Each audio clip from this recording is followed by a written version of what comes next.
E agora nós vamos falar de um dos momentos mais esperados por muitas famílias, que é a chegada de um bebê. Há muito planejamento, sonhos, alegrias, mas podem haver imprevistos ao longo da espera, como o nascimento antes do prazo. Um assunto tão relevante que merece um movimento de conscientização, que é o Novembro Roxo. E para conversar sobre esse assunto aqui comigo, eu recebo a médica pediatra neonatologista, doutora Cristiane Gruber. Doutora, obrigada pela presença aqui com a gente. Fique bem à vontade aqui na Casa do Ver Mais. Eu vou começar te perguntando o que é considerado um bebê prematuro. Boa tarde. Boa tarde. Então, eu agradeço o convite por estar aqui apresentando sobre esse tema, né, Fabiana? É uma grande honra isso. E assim, ó, a prematuridade a gente considera quando um bebê nasce, quando não completou as 40 semanas, tá? Então, quando está com menos de 37 semanas, a gente considera como prematuro. Entre 37 e 40 não é considerado prematuro? Quando, no caso, nasce com 38, fica naquela prematuridade limítrofe, que pode ter alguns problemas ou não. Mas quando é menos do que 37, com certeza é um nenenzinho prematuro. Pois é. E toda a prematuridade é preocupante, doutora? Sim, é preocupante. Porque assim, a prematuridade, ela envolve não somente a questão do peso, né? Envolve muitas outras coisas, como a questão do padrão respiratório, a oxigenação, o cérebro, o coração, o aparelho digestivo, né? Enfim, assim, ó, a gente nunca sabe quais as consequências que isso vai gerar naquele momento ou mesmo para o futuro, que é incerto. Pois é, e o que causa a prematuridade? A prematuridade é assim, ó, geralmente são as gestantes começam a apresentar problemas de pressão alta, né, pré-eclâmpsia, tem a trombofilia, às vezes desencadeia o trabalho de parto prematuro em função de infecção, principalmente as infecções urinárias, né, diabetes gestacional, né, então tudo isso pode levar à prematuridade. Então quer dizer que alguns casos podem ser prevenidos? Podem ser prevenidos e inclusive assim, se for feito um pré-natal adequado, né, com planejamento familiar, tudo isso é possível de ser evitado, né, na maioria das vezes. E é correto a gente dizer que o número de partos prematuros é maior hoje em dia?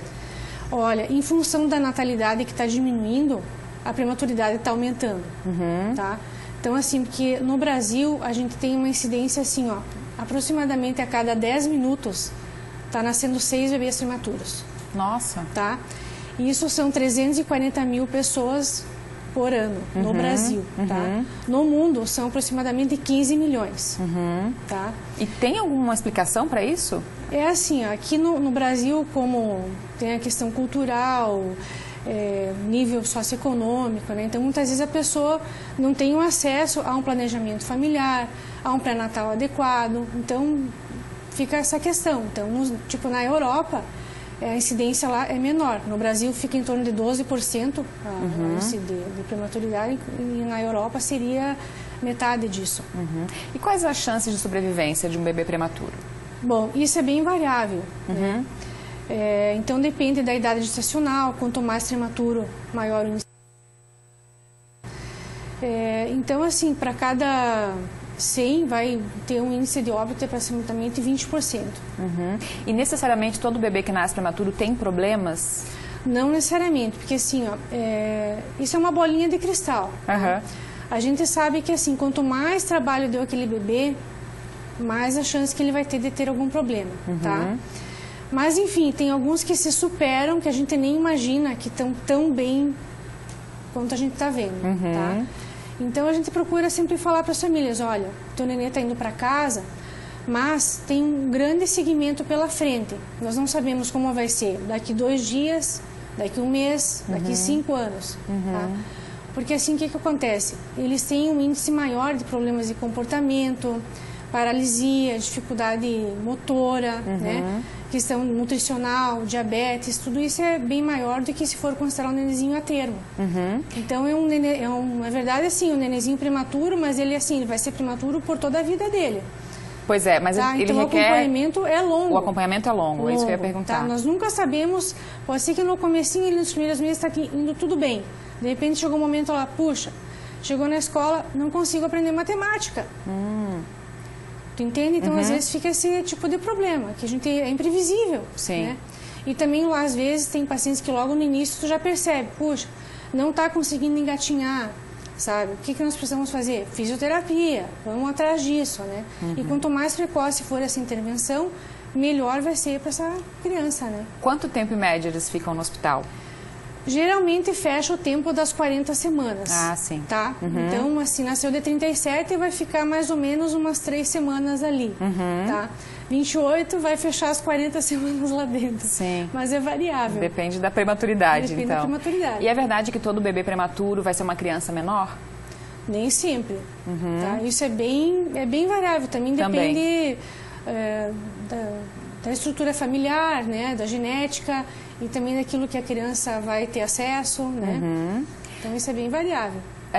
Os bebês prematuros, eles podem mamar? Eles são amamentados como os outros? Como é que funciona? Pois é, então, no início, geralmente são alimentados por sonda, né? Então, tira o próprio leite materno ali ordenhado no leito, vai ser oferecido para o bebê, tá? Pela sondinha.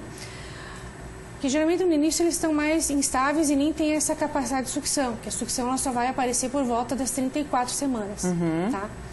Então, mas assim, nós temos um nenê que está com 34 semanas, já está estável, já está sem oxigênio, esse nenê já tem condições de receber o leitinho oral, inclusive mamar no seio da mãe. Tá? Tá certo. Eu tirei uma série de dúvidas aqui, né, com a doutora Cristiane. Se você estiver em casa assistindo, quiser participar com a gente ou mandar seu relato, fazer uma pergunta, mande pra gente no WhatsApp 98405-2073. Doutora, e para reforçar a importância desse mês, né, de falar sobre esse assunto, por que é tão importante se falar sobre isso? Então, esse Novembro Roxo, o roxo é assim, a cor da individualidade e a sensibilidade, tá? Porque é uma característica peculiar do prematuro. Altamente sensível, altamente individual. Cada um vai ter o seu desenvolvimento. Cada ser é único, tá? Então, o roxo é essa cor que foi escolhida, tá? E o roxo também significa a mutação, né? Então, a gente está transformando uma coisa que é um sofrimento atual, mas assim, que isso aí vai se acarretar em amor, que a gente vai transformar a vidinha naquelas pessoas que estão envolvidas, tá? Bom, além de celebrar, é importante falar por quê, né? O porquê é assim, ó. Então, em 2009, né, foi criada esse dia, tá? Então, na Europa, tem a Fundação de Cuidadores de bebês, de crianças, de bebês nascidos, né? Junto com a ONG da Prematuridade, eles se reuniram, né? E resolveram fazer o mês da conscientização da prematuridade, tá? Novembro. E essa data foi escolhida, 17 de novembro, porque um dos fundadores dessa fundação, ele teve bebês trigêmeos em 2006, que não sobreviveram, infelizmente, mas no dia 17 de novembro de 2008 ele conseguiu ter uma filha saudável. Então, em função disso, né, ser bastante significativo, foi escolhida essa data, que é o 17 de novembro de 2009, que foi o primeiro dia, então. Mas é importante falar sobre o que acontece, falar de prevenção. Isso, que é a conscientização. Porque, assim, o prematuro, ele não é só agora prematuro, que nem eu falei antes, ele é prematuro por uma vida toda, tá? Então, muitas doenças, ele fica mais suscetível, né, cronicamente, então tem que ter todo um cuidado especial. E a gente não deseja para ninguém que a pessoa tenha nenê prematuro, a gente quer que o nenê chegue a termo, lá com 40 semanas, saudável, né? Tá certo. Vou pedir para ficar um pouquinho mais com a gente, pode ser? Para depois a gente responder as perguntas de casa e uma série de outras.